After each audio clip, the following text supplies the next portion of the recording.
après dafay dem ba indiwaat yeneen problème. mais Ayoba bu ñu ko waxee wax Thierno Alassane Sall ñu bari seen xel ci 2024 moom lay delluwaat aujourd'hui vis-à-vis du dialogue bi nga xam ne politique bu président de la République woote moom mooy première personnalité politique bu wane sa position déjà nan nga jàngate cette position et surtout l'homme par rapport bi nga doon xam bien avant bi nga doon topp en tant que politicien ak aujourd'hui ses positions vis-à-vis de ce gouvernement et de ces hommes politiques yi fi nekk gum surtout pour wooteem dialogue. Bon, il y a eu, comme nous l'avons dit, une alternance en 2024. Il y a un pouvoir qui est là. Il y a le régime de Pastef qui exerce le pouvoir. Il doit y avoir une opposition. Bon, xamanteni tay ji moy surveiller li nga xamanteni Pastef mom lay def. Et pas n'importe quelle opposition. Une opposition d'arguments. Bo xamanteni argument sur argument lay tek. Et pour man Thierno Alassane Sall ci peut-être ci yoon bobu la bëgg a teg et il veut occuper aussi espace bi nga xamante ni tey jii mooy vide parce que quoi qu'on dise aujourd'hui sentiroo tey présence opposition au Sénégal amuñu doole boobu nga xamante ni tey jii mën nañ mobiliser amul opposition bu mën a mobiliser tey jii au Sénégal y en a pas comme ni ko Pastef amee woon. waaw diggante 2019 ak 2024 en tant qu'opposant tey jii gisoo benn opposant bu am la capacité de mobiliser des Sénégalais pour faire face. Tout d'abord, est-il dans une logique de récupération pour yow? Du ma ko tuddee récupération mais il y a un espace qui est vide et qu'il faut occuper. Man li ma yàgg wax mooy opposition à un régime du benn opposant moo koy décréter c'est le peuple qui décrète ça. Peuple bi mooy dem ba marre ci régime bi. Les Sénégalais en ont eu marre de Macky Sall depuis 2019. Macky Sall a eu d'énormes problèmes pour asseoir sa majorité à l'élection 2019. amoon na déjà des problèmes. Waaw. Sénégalais commencé woon nañ di suur ci son régime. En 2019 quand les scandales Timis et autres ont éclaté. Waaw. Après mu amaat yeneen problèmes yu ñëw Covid bi ñëw et cetera crise bi exacerbé wu. mu gën a grave. Après nag mu dugg ci wàllum restriction des libertés léegi nag il s'est mis à dos plusieurs Sénégalais yoo xamante ni peut-être ànduñu woon sax ak Sonko. Loolu moo indi cette révolte là Sénégalais yi porté ko. D'accord. Nekk derrière Ousmane Sonko moo tax man la c'est le peuple qui décrète une opposition dans un pays. Maintenant nag bu ko décréter faw mu fekk fa koo xamante ni il a les épaules pour endosser li nga xamante ni mooy responsabilité Ousmane Sonko a eu ces épaules là entre 2019 et 2024.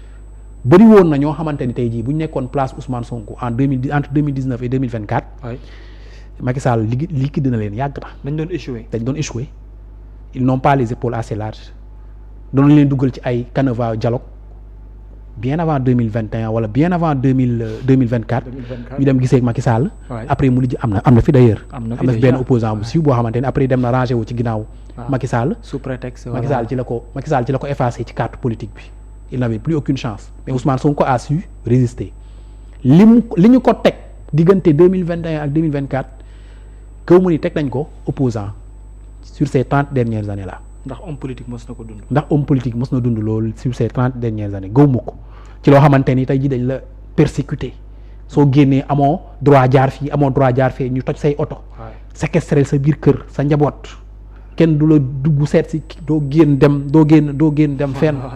waaw ñuy jël say militants di rey jàpp say militants di tëj à un moment donné les gens ont voulu carrément l'éliminer wala sax l'isoler génne ko réew mais il a tenu il est resté il a fait face à Macky Sall parce que peuple bi loolu la soxla woon instant boobu nit koo xamante ni tey jii am na les épaules assez larges pour dékku lépp li nga xamante ni parce que ñun dañoo am suñu yenn a priori yoo xamante nañ ni kenn du xeex ak nguur.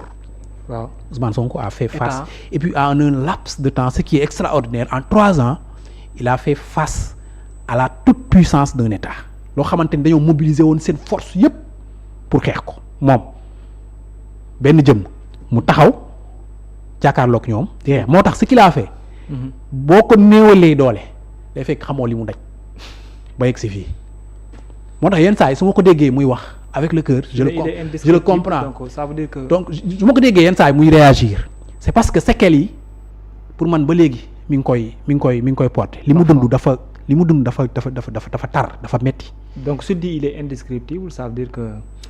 actuellement il a bien raison de dire qu'il est indestructible politiquement parce que li ma lay wax masse silencieuse bi ba léegi. xam nañ ñi ngi toog di ko jox nopp di ko déglu. parce que dañ ko jox mandat quand même. waaw mandat bi. ki mu évaluer. choisir lañ ko jox pendant 5 ans ñu war ko évaluer en 2029 kenn mënul lijjanti ba fii ak 2019 sénégalais yi génn ci mbedd mi di xeex régime Ousmane Sonko loolu kenn mënu ko lijjanti. et pourtant dans l'opposition ki ma la cité sànq ak ñeneen pour ñoom des sénégalais ont presque tourné la page. c'est un discours politique il faut qu'il y ait une opposition qui est là quand même parce que warul doon espace bu vide foog ñu occuper espace bi pour nekk ci médias yi di wax mais pour man à l'heure actuelle amul benn politicien bu am légitimité mobiliser les Sénégalais contre le régime de Bassirou Diomaye Faye. avoir le choix de boycotter ce dialogue politique ndax loolu aussi recherche de gain d'électorat la wala ndax choix boo xam ne am na lu lay mën a apporter politiquement ou bien lan exactement. c'est pas un bon choix pour moi malgré tout le respect que je dois à Thierno Alassane Sall c'est pas un bon choix la politique de la chaise vide n'a jamais payé surtout ci dialogue boo xamante ni tey jii du dialogue exclusivement politique c'est un dialogue pour revoir le système politique système électoral bi oui. on parle de réforme du code électoral c'est très important loolu très important te pour man ñoom dañ ko war a fekke dañ ci war a wax seen xalaat parce que élection Sénégal boo déggee élection rek nii dañuy yaakaar ni par exemple 24 mars moo doon élection présidentielle bi alors que c'est pas ça élection présidentielle 24 mars mi ngi commencé en 2016 bi Macky Sall décidé changer suñu loi électorale dugal ci ay articles yoo xamante ne tey jii dañ ne diw ak diw buñ leen tuumalee dara nangam ak nangam waruñu bokk ci présidentielle bi article L29 article L29 article L30 article L31 et cetera élection bi keroog la commencé ñu voté ko assemblée nationale jàlle ko à l'insu de la majorité. est-ce que ça visait pas l'élection de 2019 présidentielle 2019. waaw loolu la moo laa lay wax dama leen élection bi 2024 boo koy natt commencement bi foofu la commencé. parce qu'une élection ça commence à la confection de la loi électorale. 2 ans avant ou bien 3 ans. en passant après par l'inscription sur les listes électorales et ça se termine à la proclamation définitive des résultats. et tout ça se donc c'est un processus une élection et loolu yëpp dañ ko war a waxtaane te bu ñu koy waxtaane parti politique yi nga xamante ni tey jii ñoom ñoo concerné dañu war a toog ñu déggoo ci par exemple ndax dañuy dindi Sénat def fi Séni loolu bokk na ci terme de référence yi nga xamante ni moo nekk ci dialogue politique mais nag moom joxe na ay raisons am. même ak raison boo mënta joxe pour man la politique de la chaise vide warul am. et ce qui est de l'APR moom aussi même option bi la am. moom laa lay wax buñ ko waxtaanewul ba nit ñi daje fa waxtaane ko. ba tënk ci ñoom ba tënk. waaw après dañuy obligé tënku ci li nga xamante ni tey jii. nit ñi moom la ñu waxtaane ba après ñu def ko loi électorale après ñu voté ko après nag nga war ciy tënku en 2027 war ciy tënku en 2029. moo tax ak divergence yi lu mu metti bu ñuy waxu dialogue boo xamante ni y a aucune élection qui se profile à l'horizon daa war a dem toog parce que ci système électoral bi la ñuy wax. waaw nan la ñuy def parce que Sénégal Sénat la ñu am Sénat amul yenn prérogative yi. Sénat prérogative yi mu am mooy superviser ak contrôle. ci diiru élection bi la. ndax dañuy def Séni nga xamante ni dañ koy jox ay pouvoir pour mu organiser. avant élection yi mu bokk. waaw day pendant bokk après. xam nga fii Sénégal DGE mooy organiser DGE. c'est une branche du ministère de l'intérieur. direct. est-ce que dañuy jël élection yi détaché ko complètement du ministère de l'intérieur dénk ko benn commission électorale nationale. indépendante boo xamante ni dañ koy jox ay pouvoir pour mu organiser.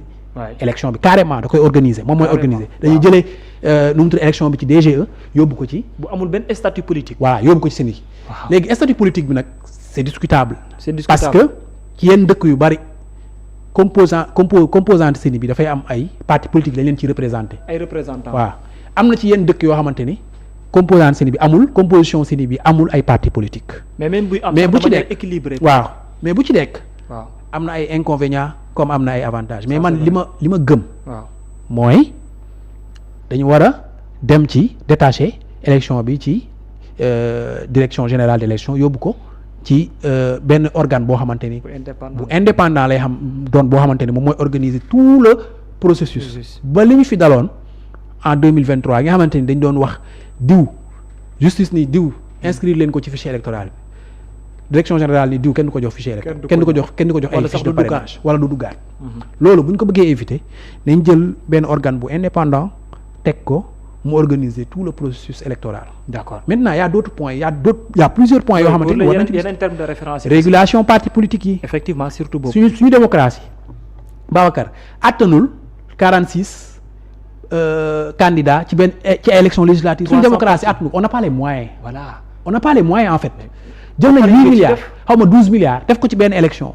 après tout simplement parce que mënuñu woon réguler le nombre de candidats. Et on parle de bulletin unique. suñu gafaka attanu ko c'est certains politiques disent que non c'est pas possible. waaw duñ ko accepter. mais faw ñu waxtaane ko.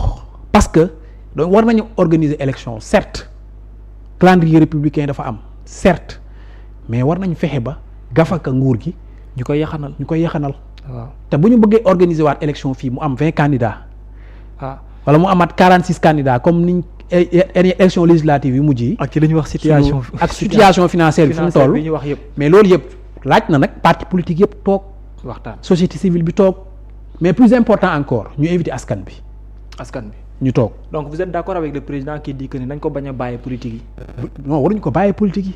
politique yi faluñu kenn di mooy li ma la wax léegi askan bi ñoom ñooy fal. ce sont les premiers concernés booy defar loi électorale. askan bi dañu war a xam loi électorale bi ngay defar. ban portée lay am. parce que après ñoom ñooy fal conséquences yëpp ci askan bi lay retombé waat. Macky Sall bi mu ko def 2016 askan bi yëngu ko de.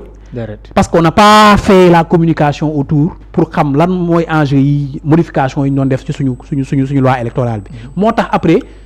on a subi les conséquences ay nit ñu bëri dee nañ ci. tout simplement parce que le président qui était là voulait empêcher au chef de l'opposition de participer à la présidentielle. alors ñu terminer par rapport